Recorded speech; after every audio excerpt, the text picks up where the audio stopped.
David Ajibade with the Brain and Body Foundation, and this is your health in your hands.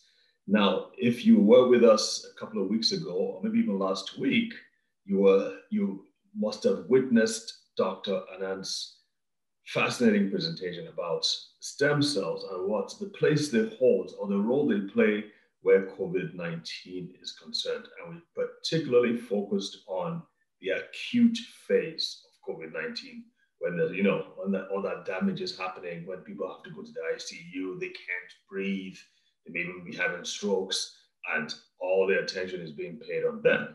That's the acute phase. But we're going to be talking now as to what happens with those who survive the acute phase. And as you all know, many of these conditions linger. People have problems with breathing, problems with weakness and fatigue, even mental. Some people refer to mental fog. They're not able to think properly. They're not able to even remember simple names and simple words. So it is by no means over for many, many, many people. What can be done? We're going to address that. But before I hand over to him, I'm going to remind you about who he is and what he has accomplished. Dr. Anand Srivastava is the chairman and founder of the Global Institute of Stem Cell Therapy and Research, San Diego, California. He has also held multiple roles, including a member of the National Research Institute in Japan. He is also has several roles in the University of California, San Diego, University of California, Irvine, University of California, Los Angeles, working on bone marrow transplantation, stem cells and neurology, stem cells, and now COVID-19. So Doc, thank you and welcome back to the show.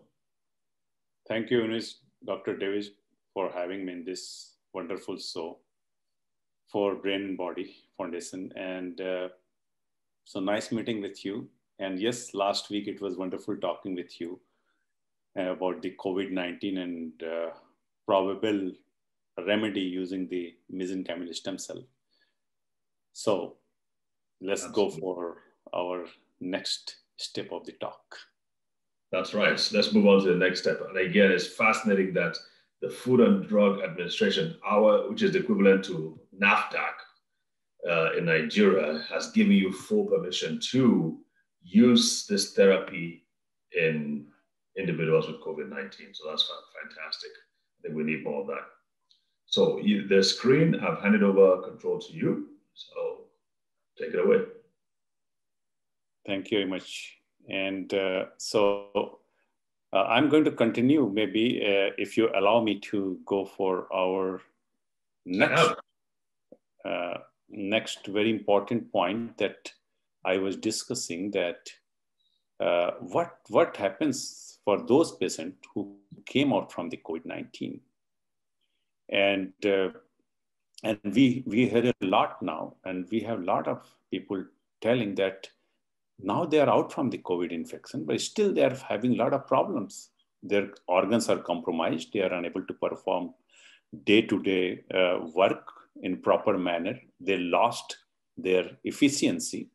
And even sometimes you hear that person is coming out from the COVID-19 and he has all of a sudden that person is having heart attack, and so a lot of problems. So first, why it is happening like that? And second, how we may manage even these kind of patients using stem cells. So the point is, when COVID-19 is infecting you or a person, it creating a lot of problem, pro-inflammatory cytokines and damaging the lung tissues. And it has a specific kind of life cycle inside the human where this virus goes and kill the cells during the multiplication. So basically, it enters inside the cell and multiply inside the cell, forms millions of viruses inside the cell and raptures, bursts that cell and comes out and infect other cells. So a lot of scar, a lot of cell debris, form. And those lung is a highly circulated organ of the body. So this cell debris, which is ruptured and damaged cells, are now coming in the circulation, blocking the small vessels, creating a lot of inflammation, sometimes clotting, okay, inside the blood vessels. And that causes the multiple organ. If it is going in kidney, blocking the kidney filtration, going to liver cells, damaging liver cells, and then blocking the heart blood supplies. It can give you heart attack, clogging the arteries and veins, okay? And then if it goes to brain, then there is a brain stroke as well. So how to really manage this? So that's what I was thinking to share. Wonderful slide, and let me share with you. And just out of curiosity, are these injections or infusions that you give, given this treatment? Yes. So during that time also, and also during the time of our treatment, and so during the time of treatment, we give stem cell and we neutralize the virus, which I explained in my last week of talk, that how this particular stem cell may manage and neutralize the virus and rescue the patient nicely.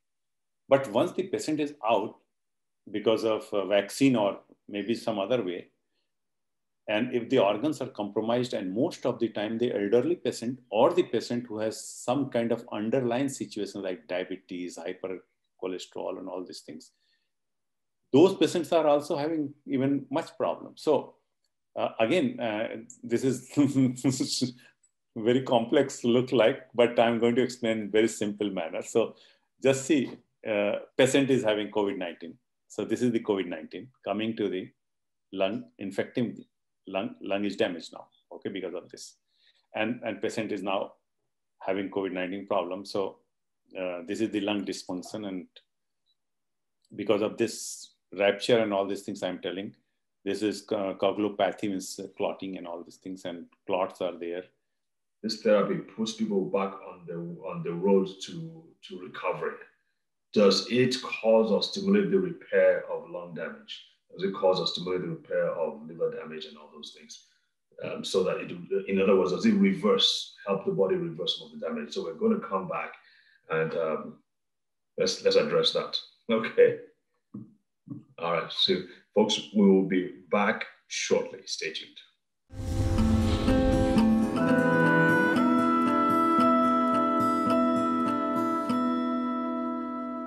All right, welcome back. I'm here with Dr. Srivastava. We're talking about how mesenchymal stem cell therapy, stem cells, can help the body not only recover, but regenerate and repair damaged tissue. So, Doc.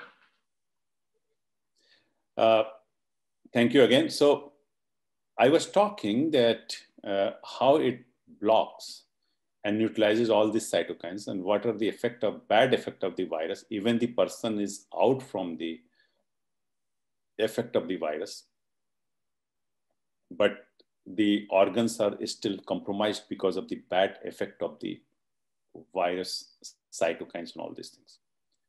So the question is here, how this mesenchymal stem cell therapy may repair all those damaged organs or compromised organ of a patient who suffered with COVID-19, but not having the COVID-19 right now. And particularly those patients who has underlying condition like old patient, or maybe diabetes or kidney problem or liver problem. So let's see. So when you inject the mesenchymal stem cell to these patients who has compromised organs, so what it does, as I told, it goes and first, so just think like three steps. It works in 3 steps, 1, 2, and 3. What is the first step? So when these organs are compromised, because of the compromised and damaged tissues, it still has the pro-inflammatory cytokine. Because of the damage, the inflammation is still going on there. Okay. Not because of the virus now, but because of the damage of that particular organ or cell. And inflammatory cytokines are going there and trying to take out that portion. So acute inflammation is still there. So what does first step, mesenchymal stem cell goes and stop that inflammatory cytokines, to further damage this damaged organ, which is already there damaged, okay? So stop the further damage of organ, blocking these cytokines. Then this mesenchymal stem cell also cross-talks with this damaged cells of the organs and secretes those particular kind of molecules which enhance the regeneration of this damaged organ. You see? So first, blocking the bad cytokine. Second, secreting the neutralizing cytokine, which can neutralize this pro-inflammatory cytokine by secreting the anti-inflammatory cytokines.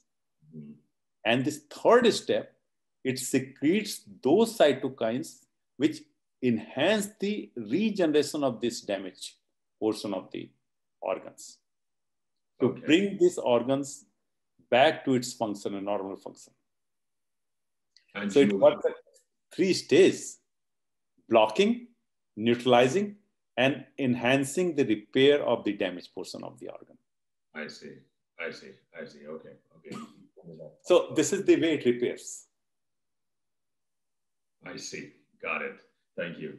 So do you have, again, I know we asked about that for the treatment in the acute phase. Do you have case studies or do you have evidences of people who have used it or you've given this treatment to and have shown significant, maybe not 100%, but significant recovery from the lingering and long-term effects of COVID-19?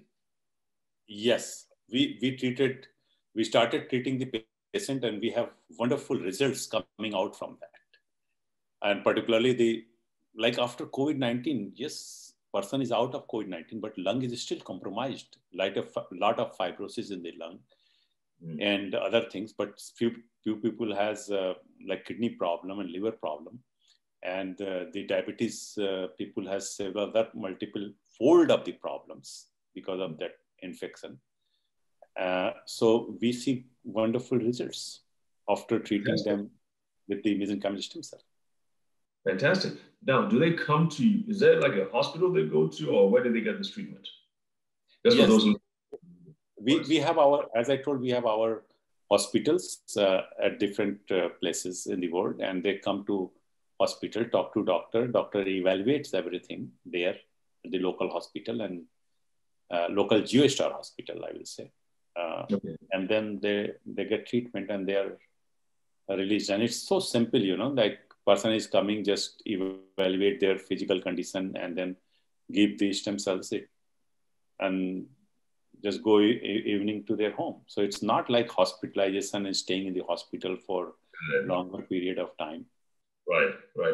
Well, then how about for those who are in the acute phase, like you said, send us a video, the ones who are currently having the active COVID-19, how do you, in that case, they can't walk up to you, can they? I mean, they're probably in a critical condition. You are right. So they are already in the hospital. And once they are in the hospital, they have positive COVID-19 situation. And then we talk with the doctors, treating doctor. And then, as I told, we have US FDA approval on the compassionate basis for emergency use. So we just send the data of the patient immediately to FDA, and US FDA is very quick, I would say. They give us immediately, they return our request and we can go and use stem cell to treat those. Fantastic. That's fantastic. So how are you getting the word out? Because I'm sure there are lots of people at hospitals who would be interested in this as an option. I know there's the standard treatments, which of course include remdesivir and Regeneron, and the other hospital-approved, FDA-approved drugs. How are you getting the word out with regards to this so people see that there's an option?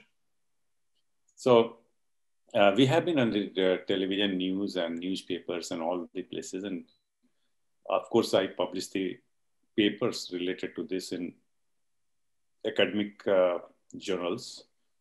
And the wonderful people like you who really helps a lot to spread the word and helping the people like your foundation, that I know very well about your foundation particularly, that it's wonderful and unconditionally helping a lot of people. So this is the great help we are getting as a GeoStar member from the people like you and other media and social media. Oh, absolutely. Well, we're all about getting the good word to people about what can help them. So yeah, that's what we do. But definitely, people need to know about this. So it's we like to help in any little way that we can for sure. Um, so that's great. I mean, I think we need to have a lot more case studies that we can share with other people because these are these long term effects. Sorry, long term adverse effects are going to be around for a lot of people. I personally know quite a few people who have had this, who are having to deal with these issues, long term issues. They've long passed the COVID-19 active phase of the COVID-19. They've been treated, they've recovered, the levels of the COVID-19 have dropped to negligible levels, but they're still dealing with the effects of the disease. So it's very important that we can help them. All right, we're going to take a quick break now, and then we'll be right back. So stay tuned, folks.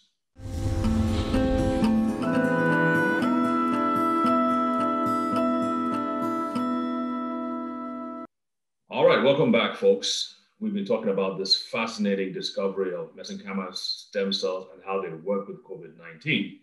Now, how about the topic that is very near and dear to my heart, which is, of course, sickle cell disease. Doc, how does this discovery work with sickle cell disease? So, this is a wonderful story, in fact, and I started the stem cell science with the notion to develop the treatment for the blood-related disease, and mainly two blood-related disease. That is, one is the sickle cell anemia, and another is thalassemia. And as we know, both are very genetic disease. So when we say genetic disease, it means we are very well knowing that this particular kid may have sickle cell disease or thalassemia. And now just come on, sickle cell. And we know that sickle cell is blood-related disease. The globin gene has the mutation. That's what the blood is, or RBC is not in the proper shape. It formed this sickle shape like this and like this and clumps, okay?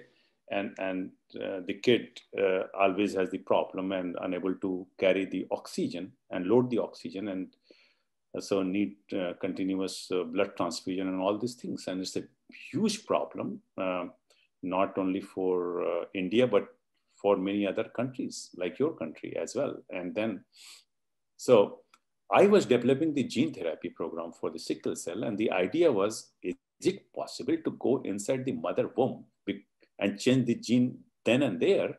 So the baby is going to be a healthy baby. So starting was not the stem cell science.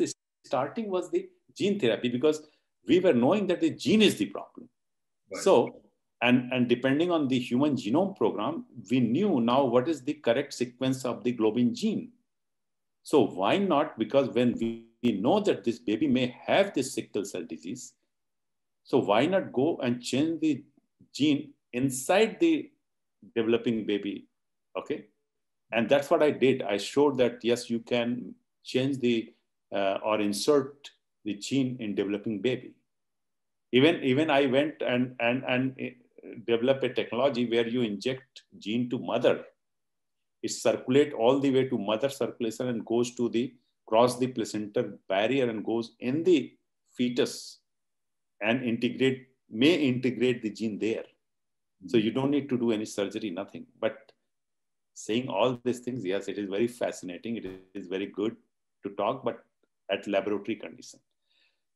When you come in the real life, it is very difficult and complex.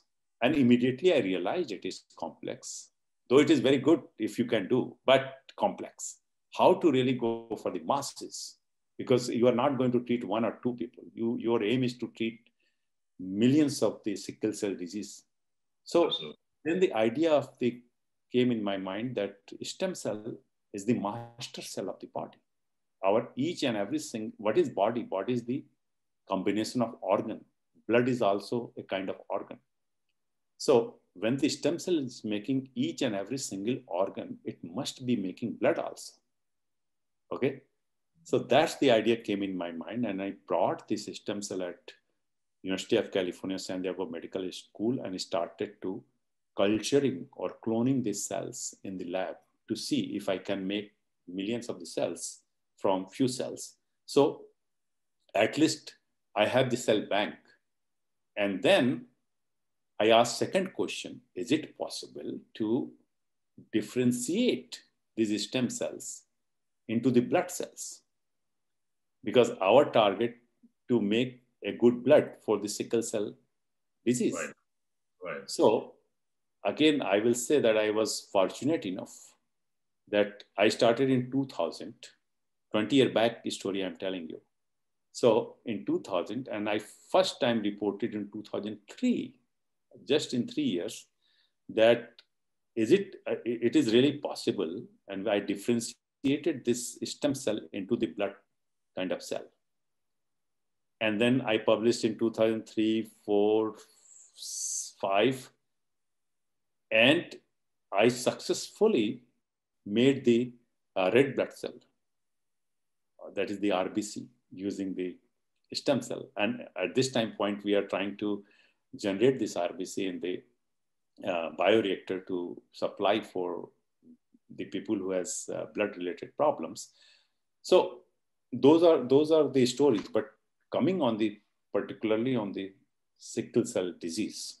Mm-hmm. So if we may use, still the people can do the bone marrow transplant for the sickle cell disease. And the bone marrow transplant is nothing but the hematopoietic stem cell transplant. And this is technical name, but the normal way, if I say layman term, I can say the blood stem cell transplant. So stem cell is specific to the blood.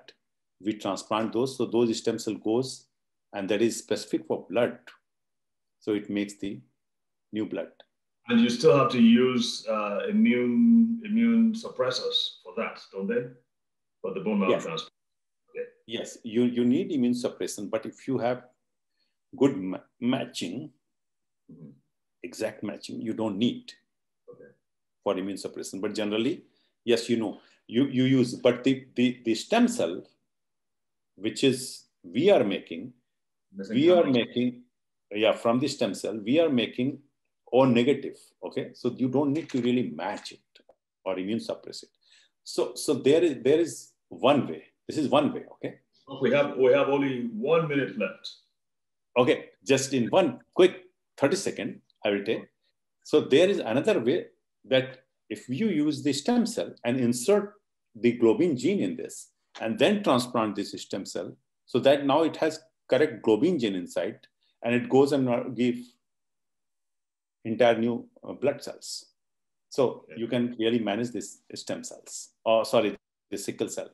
And of course, this is very developing science I'm talking, but few people has been treated and few reports are coming, very encouraging report. That's what I wanted to tell you. Okay, and I understand that you're building a center in India for specifically to bring this treatment to sickle cell disease patients in India. Is that correct? You are right with the Prime Minister of India. Yes, huge sickle cell hospital. He's building a sickle cell hospital and is going to use this particular treatment for that. You're right. You're right. That's fantastic. Now, I know it sounds really technical and you try to break it down. And I'm sure we'll have to watch this a couple of times to really understand what it's all about. But it is very, very promising. And like we discussed, we need to get this thing out to the masses. It has to be less complicated. It has to be something that can be used in primary care centers as well as the teaching hospitals or the tertiary hospitals. So it's very, very important. We're out of time now. Doc, I just want to say thank you so much again for your time, for sharing your wisdom and your discovery with us. Hopefully, this will benefit a lot of people. We appreciate it. Thank you very much, Dr. David. It's an honor to be with you today. Thank you, sir. Have a good day. All right, folks, thank you for joining us again. Remember to stay safe. And of course, you can catch previous videos, previous episodes of Your Health in Your Hands on our website, the Brain and Body Foundation, and also on the NTA website. So God bless, and we will see you again next week.